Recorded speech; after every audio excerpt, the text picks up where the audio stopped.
Саламатсыңарбы балдар? Бүгүн биз силер менен комбинаториканын элементтери деген темадагы сабакты өтөбүз. Бүгүнкү сабактан силер комбинаторика термини менен таанышасыңар. Комбинаториканын маселелери жөнүндө маалымат аласыңар. Алар орундаштыруу, орун алмаштыруу, топтоштуруу жана факториал термини менен таанышасыңар. Ошондой эле ушул алган теориялык билимиңерди мисал, маселе иштөө менен бышыктайбыз. Анда эмесе бүгүнкү теманын негизи болгон комбинаторика деген сөздүн өзүнө маани берип көңүл бөлүп көрөлү. Комбинаторика латын тилинен алынып, биригүү дегенди билдирет. Математиканын бир бөлүмү болуп саналат. Мында берилген эрежелерге ылайык чектүү көптүктүн элементтерин өз ара жайгаштырууга жана орундаштырууга байланыштуу маселелер изилденет. Комбинаториканын маселелерин чыгарууда төмөнкүдөй эрежелер жана формулалар пайдаланылат. Биринчи эрежебиз бул орундаштыруу, экинчи орун алмаштыруу, үчүнчү топтоштуруу.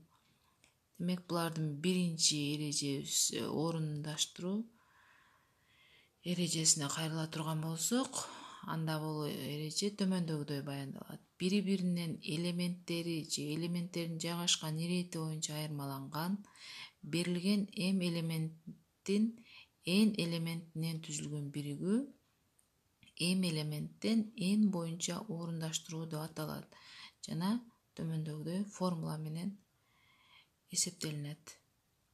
Экинчи эрежебиз бул орун алмаштыруу.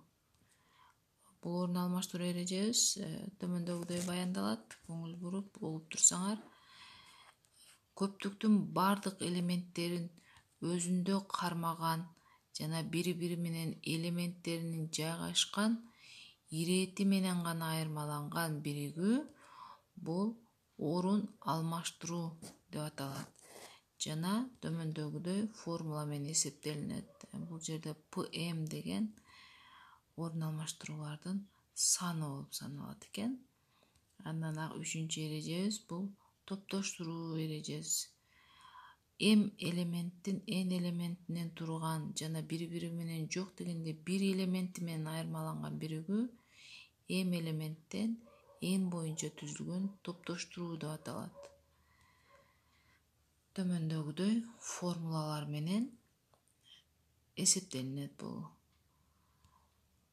Анда эмесе, андан кийинки биз факториал деген түшүнүккө көңүл бура турган болсок, бул m факториал деген сөз m факториал жазуу бирден mге чейинки натуралдык сандардын көбөйтүндүсүн түшүндүрөт. Мисалы үчүн, 1 факториал деген бул 1. Ал эми 2 факториал деген бирден 2ге чейинки сандардын көбөйтүндүсү 2ни берет. 3 факториал деген 1, 2, 3, бирден 3кө чейинки сандардын көбөйтүндүсүн бул 3 факториал деген түшүнүктү берет. Ал 6га барабар болот. 4 факториал деген дагы ушундайча баяндалат. 5 факториал 6 жана башка болуп, факториал түшүнүгү мына ушундайча эсептелинет экен. Эми ушул эрежелер формулалары боюнча китебиңердеги 711 номерди карасаңар, төмөндөгүдөй берилиштеги мисалдар бар. Мына ушул мисалдарды чыгарганга аракет кылып көргүлө.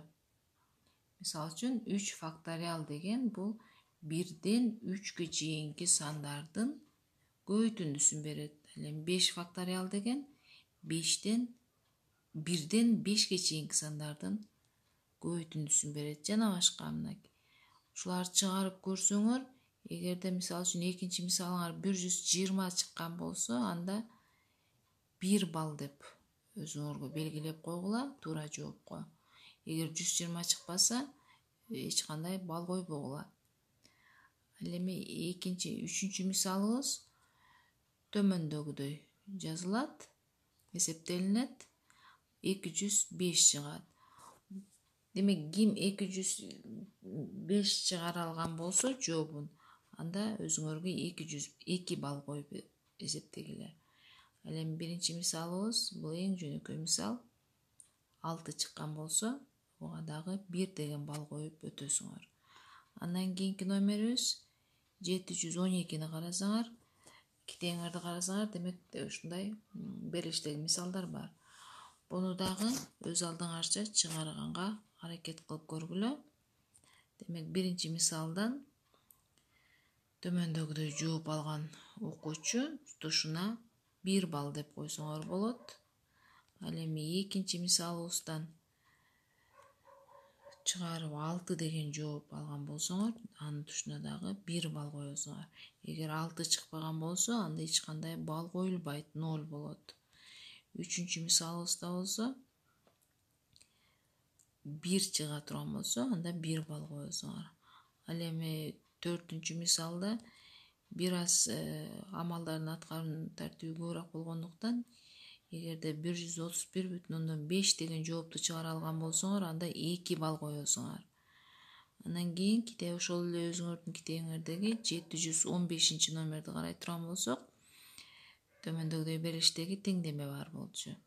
Мына ошонун чыгарылышы төмөндөгүдөй кетет.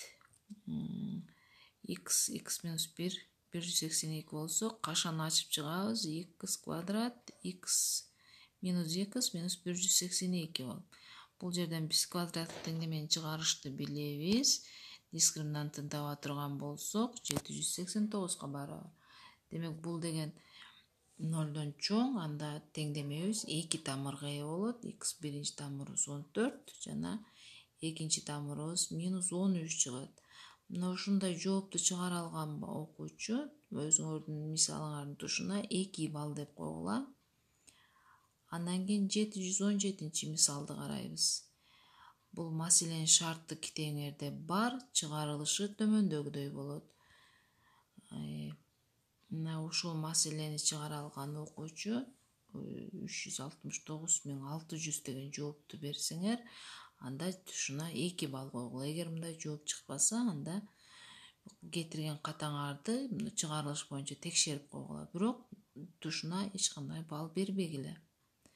Андан кийин дагы бир маселе карай турган болсок, бунун да берилиши бар китеңерде. Чыгарылышы ушундайча баяндалат. 56 чыгарганыңар тушуна 1 балл коюп койгула.